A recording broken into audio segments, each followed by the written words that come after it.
வணக்கம் சார். வணக்கம் மேம். உங்கள் பெயர்? பிரதீப். பிரதீப் சார், நீங்கள் பனவல் புத்தக நிலையத்தில் வாசிப்பாளராக புத்தகம் இருக்கிறீங்க. இது வரைக்கும் நீங்கள் வாசித்த புத்தகங்களில் சிறந்த புத்தகம்னு சொன்னோம்னா எந்த புத்தகத்தை சொல்கிறீங்க?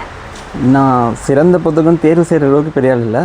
ஆனால் எனக்கு நான் படித்ததில் எனக்கு மனசுக்கு நெருக்கமான புக்குனால் நான் பூனாச்சியை சொல்லுவேன். பெருமாள் முருகன் எழுதின பூனாச்சி.